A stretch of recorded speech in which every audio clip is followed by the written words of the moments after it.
You had nothing to say. You chose to walk, give what we had away. I hope you get. আবারও চলে এসেছি একটা নতুন blog নিয়ে। তো আজকের ব্লগটা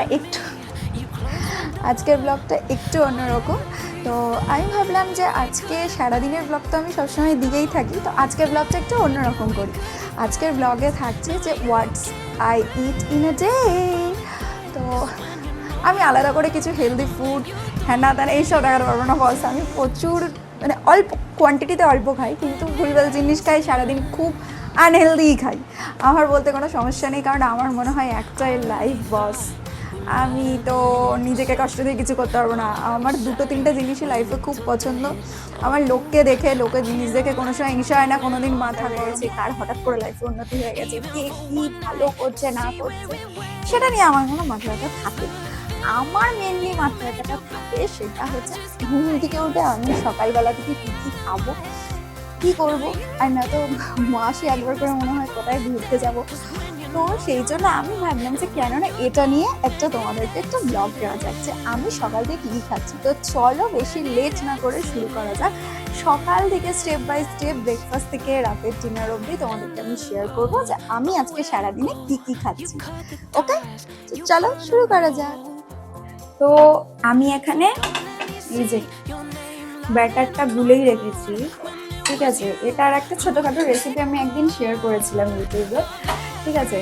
মানে হচ্ছে যে সবাই হয়তো খেয়েছো তোমরা, ছোটোবেলা থেকেই আমরা খাচ্ছি। মানে এটা হচ্ছে ঝাল গোলা রুটি, মানে এখানে গাজর, টমেটো, পেঁয়াজ, লঙ্কা আর ডিম। চলো, তো এমনি ব্যাটারটা গুলো রেখেছিলাম, এর মধ্যে এবার ডিমটা আর বাকি সবজিগুলো দিয়ে আর একবার গুলিয়ে নেব। চাটু অলরেডি গরম হয়ে গেছে, তার মধ্যে এটা করে প্রথমে একটুখানি তেল দিয়ে নিচ্ছি। এমন কিচ্ছু আহামরি ব্যাপার না, আর এরকম জিনিসই খাই ছড়িয়ে দেবে। আচ্ছা, একটা জায়গায় কিন্তু একটু আমাকে কনসিডার করতে হবে। আমি এমনি রুটি পুরো গোল বানাতে পারলেও গোলা রুটি কিন্তু আমি একদমই গোল বানাতে পারি। আচ্ছা, ব্যাটারটাই আমি কি কি দিয়ে দিয়েছিলাম তোমাদেরকে একটু বলে দিই। ব্যাটারের মধ্যে দিয়েছিলাম হচ্ছে আমি ময়দা, ডিম, একটু নুন, একটু হলুদ, আর এবার তোমাদের বাড়িতে যা ভেজিটেবল বেঁচে থাকবে দিয়ে দেবে, মানে পটল আলু নয়, পেঁয়াজ, টমেটো, ক্যাপসিকাম, গাজর, ধনেপাতা এগুলো সব দেওয়া যায় যেহেতু ঝাল। আর লঙ্কাটা কিন্তু মাস্ট দিতে হবে, তাও গুঁড়ো লঙ্কা তো আমি দিইনি, গুঁড়ো লঙ্কা দেওয়ার দরকার পড়ে, কাঁচা লঙ্কাতেই বেশি খেতে ভালো লাগে, ঠিক আছে। দেখো এটা কিন্তু জাস্ট কতক্ষণ লাগলো, মানে 2 মিনিটেই কিন্তু আমাদের এই সকালবেলার স্পেশাল ব্রেকফাস্টটা একদম রেডি। আর এটা কিন্তু খেতেও খুব সুন্দর হয়। আমি জানি না তোমরা তোমাদের বাড়িতে খেয়েছো কিনা কোনো সময়, কিন্তু আমরা তো এটা মাঝে মাঝেই খেয়ে থাকি। আর আমার মানে ব্রেকফাস্ট মানে চা তো মাস্ট। আচ্ছা, আমার তো সবকটা রেডি। এই দেখো একটা প্লেটের মধ্যে এখন নিয়ে নিয়েছি, এরপর আস্তে করে বাবাকে দেবো, বোনের আলাদা করে তুলে রেখেছি, উঠলে খাবো।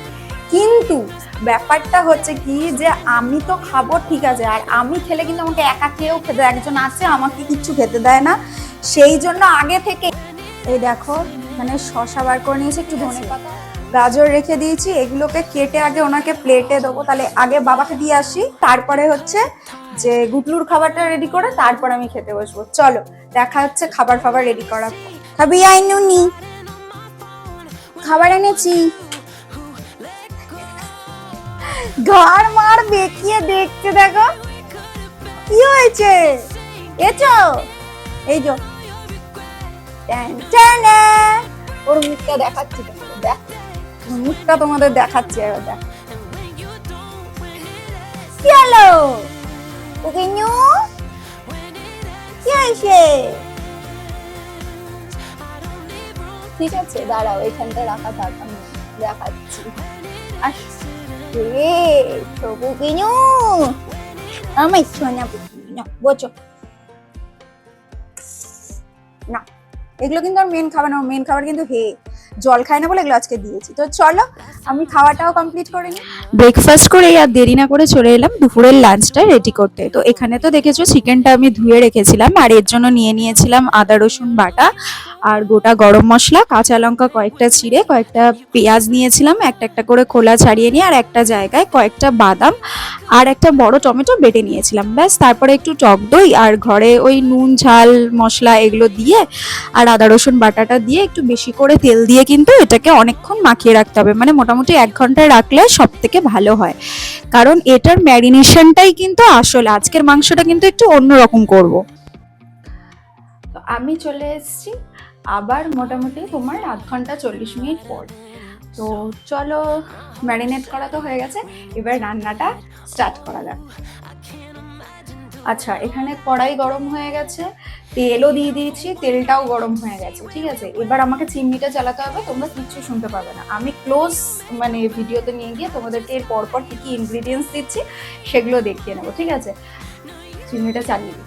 দেখো, এখানে কিন্তু একটা কড়াইতে তেল গরম করে নিয়ে দিয়ে নিয়েছি গোটা গরম মশলা, তারপরে ওটা একটু ভাজা হয়ে আসার পর ম্যারিনেট করা চিকেনটাকে দিয়ে দিলাম। এটা কিন্তু অন্য চিকেনের মতন আলাদা করে কোনো মশলা বা তেল দিয়ে কষাবার দরকার নেই, ম্যারিনেশনটাই পুরো দিয়ে দেবো চিকেনের মধ্যে, দিয়ে ভালো করে এটাকে কিছুক্ষণ কষিয়ে নেব তেল ছাড়া অবধি। ভালো করে কষিয়ে নিয়ে তেল ছাড়া হয়ে গেলে তার মধ্যে কিন্তু যে আলাদা করে বেটে রেখেছিলাম টমেটো আর বাদাম বাটাটা, সেটাকেও কিন্তু ভালো করে দিয়ে নেব, দিয়ে দুটোকে অল্প একটু জল দিয়ে ভালো করে কিন্তু কষাতে দেব। আচ্ছা, এইটা এদিকে কষুক, চলো অন্যদিকে যে তড়কা টাইপের দেব সেইটা কিন্তু এর মধ্যে দেওয়ার মানে প্রিপারেশনটা করে দেখিয়ে দিই তোমাদের। তো প্রথমে আমি একটা কড়াই গরম করে নিয়েছিলাম, তার মধ্যে দেখো বাটারটা পড়তেই চায় না, বাট এবার ভগবান কেন আমার সাথে এরম হয়, যাই হোক। তারপর বাটারটাকে দিয়ে সেটা গলে এলে ভালো করে ওই পেঁয়াজ আর যে কাঁচা লঙ্কা রেখেছিলাম কেটে সেটা, আর তার মধ্যে একটুখানি শুধু ধনে গুঁড়ো দিয়ে কিন্তু ভালোভাবে তড়কা মতন বানিয়ে নিতে হবে। দিয়ে এদিকে যখন আমার মাংসটা তেল থেকে একটুখানি ছেড়ে দিয়ে একটু গা মাখা টাইপের গ্রেভি টাইপের হয়ে আসবে, তার মধ্যে কিন্তু ওই তড়কা মতন দিয়ে 10 থেকে 15 মিনিট জল দিয়ে ফুটিয়ে নিয়েছিলাম। আচ্ছা, ওদিকে কিন্তু আমার মাংসটা ফুটছে, এদিকে আমার মায়ের কিন্তু পোলাওটা রেডি হয়ে গেছে। আমিও পোলাও করি, কিন্তু মা কিন্তু পোলাও বা ফ্রাইড রাইস টাইপের জিনিসগুলো একটু বেশি সুন্দর করতে পারে, মানে রাইসগুলো একদম ঝরঝরে করতে পারে। তো চলো, দেখেই তো নিলে খুবই ইজিলি 15 থেকে 20 মিনিটের মধ্যে চিকেনটাও রেডি, যেহেতু ম্যারিনেশন করে রেখেছিলাম, আর ওদিকে মায়ের তো পোলাও করতে বেশিক্ষণ সময় লাগেনি। দেখো, জাস্ট দেখেই বোঝা যাচ্ছে কতটা সুন্দর আর টেস্টি খেতে হবে। চিকেনটা কিন্তু আজকে একদমই অন্যরকম করেছে, তোমরা কিন্তু এইভাবে খেয়ে দেখো, সত্যি পোলাওয়ের সাথে বা এটা কিন্তু নান বা পরোটার সাথেও খেতে খুবই ভালো লাগবে। তো তোমরা বাড়িতে ট্রাই করে কমেন্ট করে আমাকে জানিও যে তোমাদেরকে এই রান্নাটা কেমন লাগলো। আচ্ছা, দেখো কতটা পোলাওটা ঝরঝরে হয়েছে, ভিউটা কিন্তু বোন দেবে। বলবে যে কিরকম হয়েছে।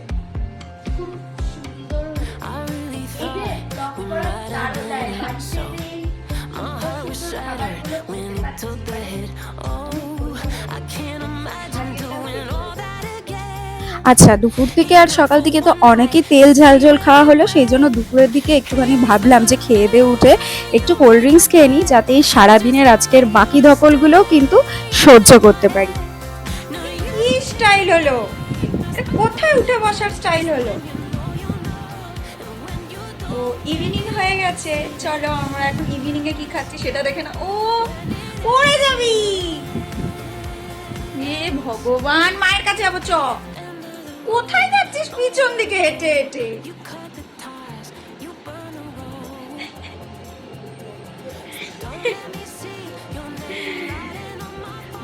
কি খাবো এখন? হ্যাঁ, আরে খিদে পেয়েছে তো, সন্ধ্যাবেলা কিছু খাবো না চা বিস্কুট ছাড়া। ম্যাগি খাবি? ম্যাগি আছে, ভালো মুড়ি ঝুড়ি ভাজা ওইসব খাবো।